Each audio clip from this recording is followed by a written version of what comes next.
This week on the ThreatCast, we're going to do something a little bit different. Instead of focusing on one topic and getting more technical, we're going to focus on three separate topics and have a more casual discussion. The topics this week include a new form of Android malware. Google has a new policy for VirusTotal, its file/malware scanning and analytics service, and some educators believe that middle and high school teachers should spend more time teaching cybersecurity to their students. These three and more on this week's ThreatCast.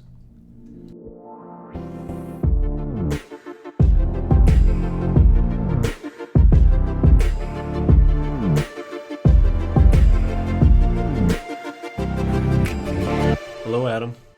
Hello, Paul. How are you doing today? Doing swimmingly. How are you? Swimmingly every time. Every time. All right, so let's jump into the Android malware. So last week, the Checkpoint being a cybersecurity research company, uncovered a new form of an Android malware campaign on the Google Play Store. Google Play Store is the marketplace on Android, if you don't know, and the malware is called Viking Horde. They called it Viking Horde because I believe the app is like a Viking game or something. But essentially what Viking Horde does is you download it. It takes, it kind of runs in the background. It conducts ad fraud on your phone. So it says, all right, you're playing this game, and what you think it's doing is, just sending maybe a couple pieces of information out to the internet. But what it's actually doing is in the background, it's giving them ad revenue from your phone. So, you're accessing a bunch of IP addresses, domains that they own to say, hey, this person wants to check out my ads, but you're not actually doing it. So it's using up your bandwidth, your data, but what it could actually do is, use your phone as a bot. And again, what a bot is just like a little computer zombie saying, do what you're told. So what it could do is use your phone in denial of service attacks, so attacking other people without you being aware, sending spam messages, and more. This is on all kinds of Android phones. If you just download this app, then you might get this specific piece of malware, whether or not you're rooted or not unrooted. And if you don't know what rooted is on Android, it's like opening up the security gates on your phone, so you can do more things on your phone, whether or not you need to or not. But what that does is it opens up those gates and lets the piece of malware essentially access more than it was able to before. So it's actually a little sophisticated in that you download this piece of malware, it checks, are you rooted, are you not rooted? If you're not rooted, it does this basic ad stuff, conducts ad fraud. If you are rooted, it digs a little bit deeper. It persists a little bit. You can't necessarily get rid of it by uninstalling the app, and it's much tougher to get rid of. So, Adam. Yes. I know you have an iPhone, correct? I am an Apple follower. Have you ever noticed any suspicious apps on your phone? Have you ever downloaded anything suspicious, and why? Sure. So I've downloaded the Southwest app, and that in itself is suspicious and low class. Low prices, though. They're the lowest price, but then it's just a cattle run to get your seat. Now, I don't know that it had malware, but I think the thing itself was malware. Beyond that, to me, Android it's the rooted version of an iPhone. Right. By default, before you root it. Mm-hmm. And then rooting an Android is just, taking your seatbelt off and taking the doors off the car and putting a spike in the middle of the steering wheel, right? Ooh. If it goes well, then yeah, you're very comfortable. And you have a nice spike on your steering wheel, and that's handy for everybody. But if it goes poorly, you may not know until you're dead. Right.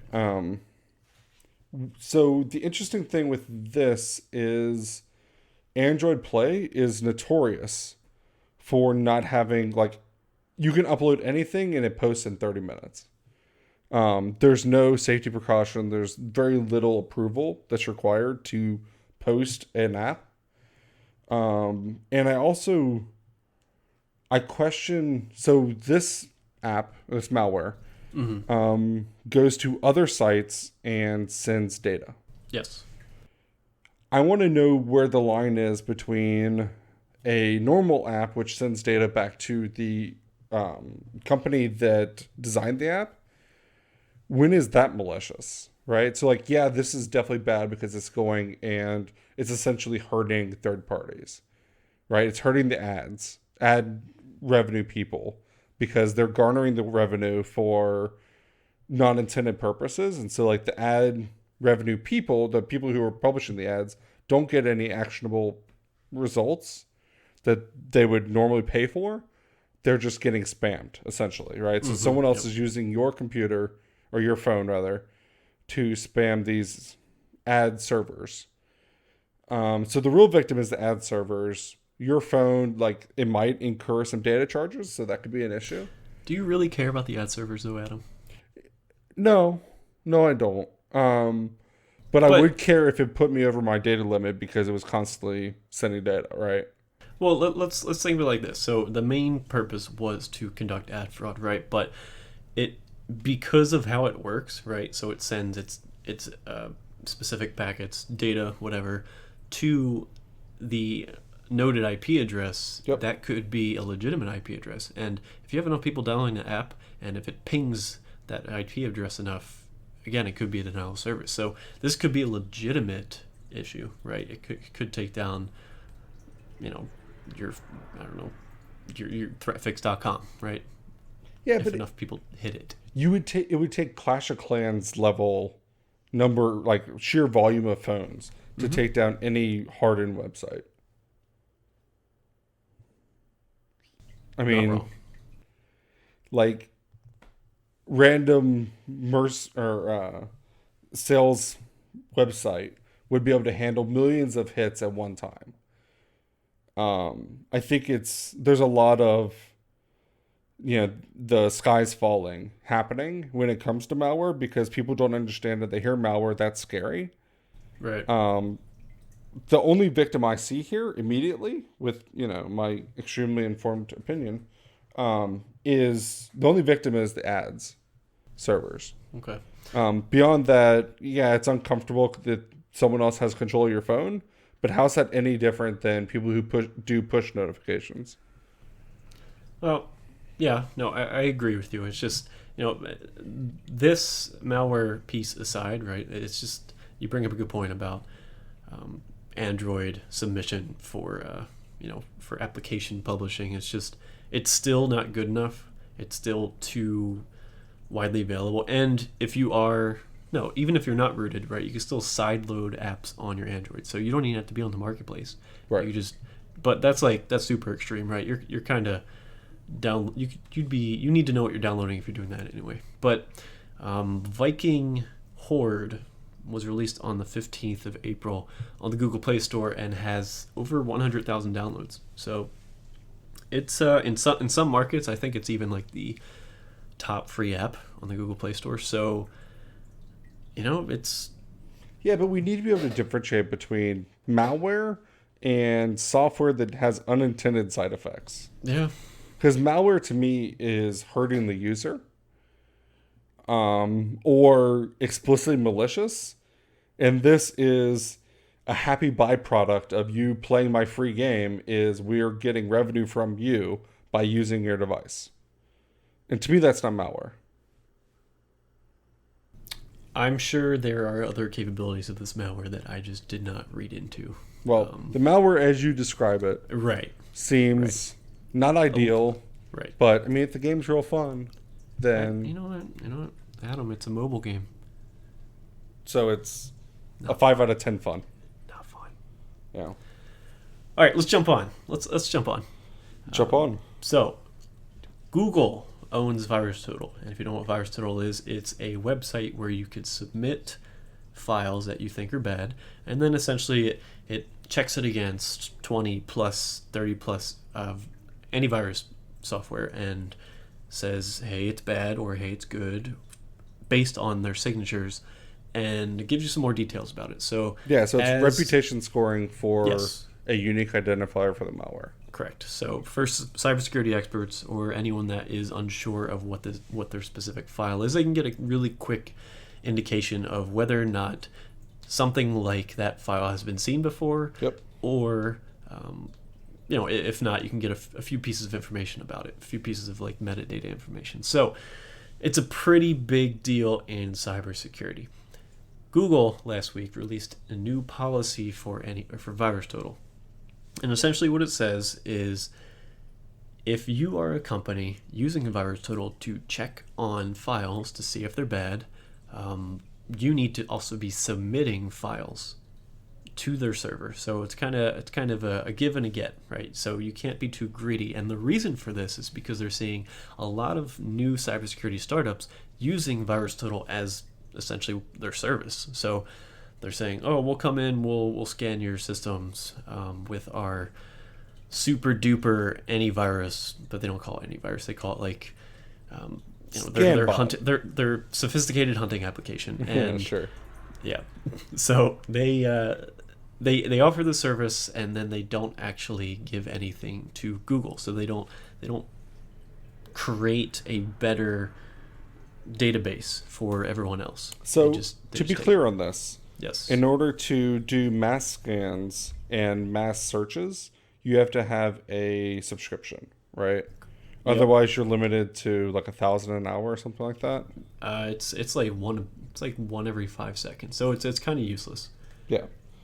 So in order to do it in mass, which is what these companies are doing, they have a subscription. Correct. Which is how Google is tying it back to the company that is feeding this rather than seeding it. Yep.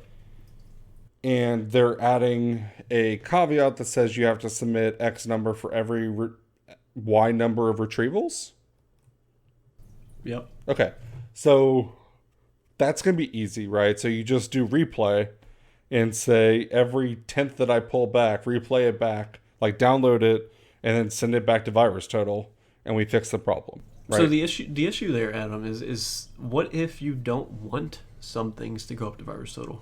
So you don't want if you think that it might be custom malware for your environment, you don't want to submit it to VirusTotal, because that's a great way for attackers to scan it and say, yep, it was submitted to VirusTotal, we need to change this. But if you're submitting every 10, how would you know if... So what I'm saying is, like, if you wanted to get around this policy, then you pull down 100 and you hit download on VirusTotal Intelligence, and then you submit what you just downloaded back to VirusTotal.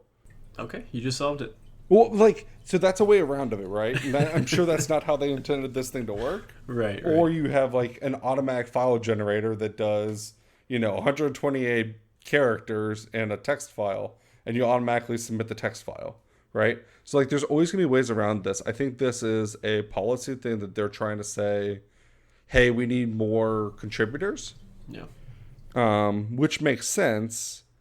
But what I'd be interested to see is there's got to be a way to make it so that they can transform it. So if it is custom malware and confirmed bad, then we can eliminate it from other people seeing it, right? So there should be a private instance that says we'll give you a 10-day delay on what you submit being shown for everyone else. Like, I know that's not ideal, but like there's got to be some way around it to make this useful for people that it's safe for companies to submit. And I don't know how to do that, because right now the only people submitting it are new people in malware and anything that's found in open source, right? So they just deposit entire GitHub repositories and say, is any of this bad?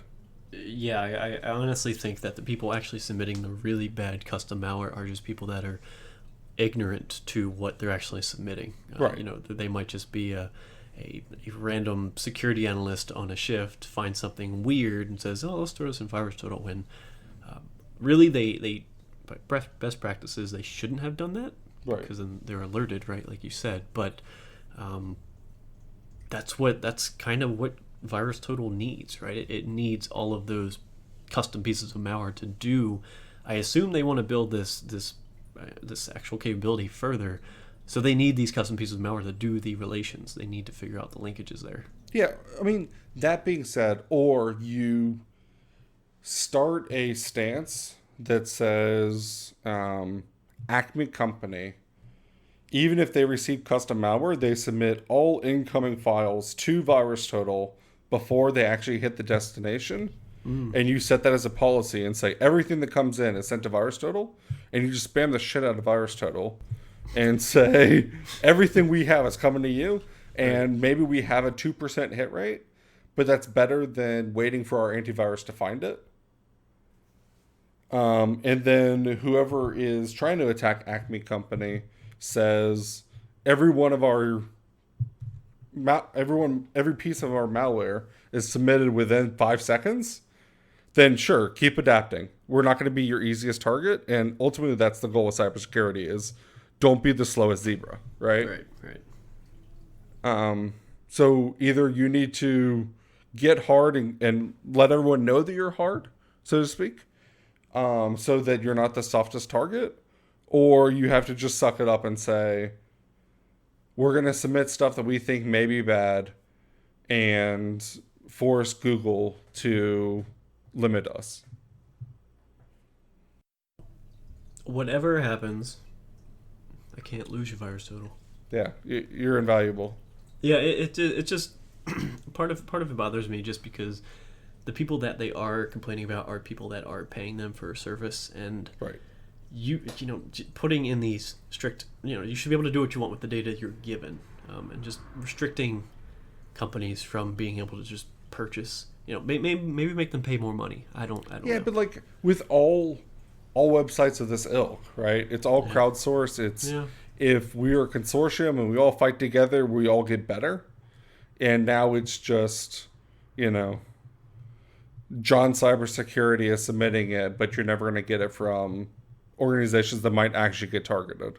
Yeah, I guess. I know VirusTotal gets like 1 million files per day uploaded, so you'd think that would be enough, but it really isn't. There's a lot of malware out there. So, okay, let's jump on to the final topic today. The Computer Science Teachers Association of America says that they think that computer science teachers in middle school and high school, which I didn't have when I was growing up, need cybersecurity education certifications. They need to be able to teach middle schoolers and high schoolers cybersecurity, or at least understand cybersecurity when they teach computer science, to give the students an awareness that they don't necessarily have right now. So, I'm a jaded individual. Yeah. I will tell you flat out that it didn't come about because some organization said, you know what, our teachers are good, but they need to teach the children better. I'm positive it came about because the students know more than the teachers. They're much more up to date, and they have more idea of what's going on than the teachers do.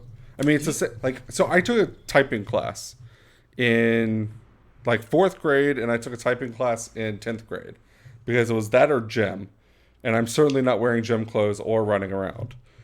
So I took the nerd class, and it was just a teacher who took it,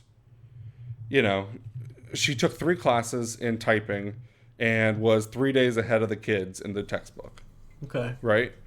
What I think you're running into is a generation who didn't grow up with these technologies is now trying to teach a generation who did.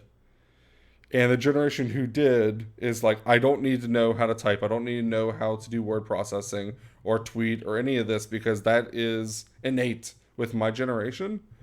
So they've got to find something that they can actually provide the kids that a 50-year-old person who has been teaching this for 30 years can provide.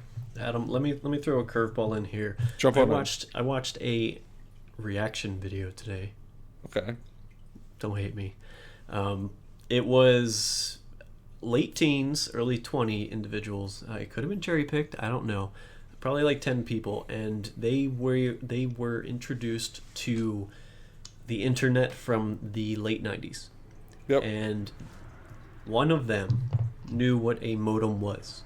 Sure. So what you are describing makes perfect sense, right? They grew up with technology. I would argue, Adam, that technology right now is much more efficient, much more simplified, much easier to use. People open up their laptops and the internet works. They don't have to do troubleshooting. They don't have to know how things necessarily work. Now, I'm not saying that the population of kids that actually understand how things work is bigger than the teachers, right? It probably is, but I don't think just because kids now have access to all of these tools that the teachers, they might have grown up with, a 28K modem, whatever. Sure.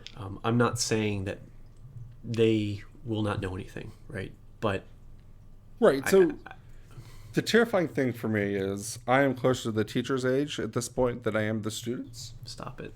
So there's a couple takes on this, right? So I just thought about the fact that we used to do workshop, which was supposed to be a vocational thing where you could grow up to be a wood carver or a carpenter. And this will teach you life skills that will teach you for your future. There is a booming market, I don't know if you're aware, in cybersecurity. We cannot hire enough. And so this could be a vocational thing. Yeah. To say this will prepare kids when they leave school. But as you introduce the topic, I see it as we need to provide something more than here's how your operating system works, which is what I imagine most middle school, high school classes are. So you are saying that they need to go a little bit deeper than what they're probably going right now. Right. But I don't know that they need to dig in the OSI science model. No, they probably are not. That's too much. But they might be going into basic programming. They might be going into how to make hello world script or something. Just really basic computer science. And I think having maybe even a week or two of computer security training might be helpful. I don't really think creating courses right now would be very helpful for middle school or high schoolers. I think computer science is way too limited still in lesser education right now. Right. So continue to focus on what is a computer, how does it work. Right. Because what I said earlier, I think it still applies. Kids don't really know the low level parts of how things work still. I don't think, because they don't need to, right? Right. And that's not to say we needed to when we were growing up, right? But there was much more troubleshooting back then. I'm not saying I know more than a kid knows nowadays about how to get around an iPhone, right? Because I don't know how to. Well, if you had an iPhone, I would hope you would. Well, yeah, I know. But they're exposed to it. They have way more free time. I think this is a necessary step, creating the certification for these computer science educators, but I don't think it's a super big priority right now. Yeah, I agree. I worry about it becoming a talking point. Yeah. Saying, look what we're doing to innovate. Yeah. And they're adding 3 days in the class that says, hey kids, don't give other people your password. Yeah, what is that going to do? Right. This is stuff that they're already going to see online just by going on YouTube or reading one news article a month. Yeah, but if it's not on Gawker, I don't know that they're ever going to see it. I mean, it still makes the news. You still see people get hacked. You still see ransomware just randomly pop up in the news. Even though you don't look into it, right? You're still exposed to the terms, and you might be like, oh, I heard that in the news the other day. Right. Well, but I think you run into the same thing that our generation had a big issue with Napster and Kazaa, right? And it was all the kids knew how to download illegal shit off the internet, and none of the adults knew how to change the IP on their modem. Mm-hmm. I imagine that continues. Maybe I was just in the geek circles, and so the football team couldn't figure it out, but I was certainly, and everyone I talked to and associated with were more advanced than the teachers were for the computer science class. In regards to cybersecurity, Adam, what do you think it is for us?